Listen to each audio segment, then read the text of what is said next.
what specifically do you plan to do in your first 100 days as president? I'm making 3 promises running for president of the United States. One promise is to submit a balanced budget to Congress. I'm going to do this because I believe that the country is on the verge of a monetary collapse. What's a monetary collapse? Well, that was Russia in the 80s. It's when the currency isn't worth anything. And given the fact that over the last year, up to 70% of the money that we're using to pay ongoing government expenses was printed, we need to stop printing money. So balancing the budget puts a stop to printed money. That's promise number 1. Promise number 2 is I promise to veto any expenditures that exceed revenue.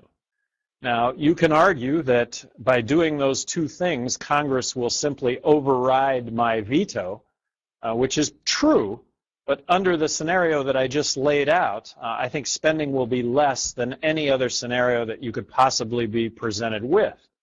The third thing that I'm promising to do as President of the United States is advocate on the part of throwing out the entire federal tax system and replacing it with the fair tax. For those watching, get online, check out fairtax.org. This has been a proposal that's been around since 2007. It was a House bill, but it is, as the name implies, it's fair. It throws out the entire federal tax system, so no more income tax, no more business tax, no more corporate tax, no more IRS, no more withholdings from your paycheck. Social Security match from your employer, Medicare, unemployment will come out of the fair tax. The fair tax is a 23% consumption tax that, among other things, because there would be no corporate income tax, if that doesn't reboot the American economy to put the private sector in a position to hire tens of millions of people, I don't know what will actually get tens of millions of people hired.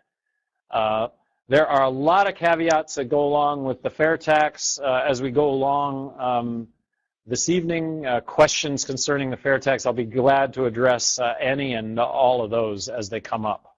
Let's see, if you don't get the nomination, will you consider running in the general election as a third-party candidate?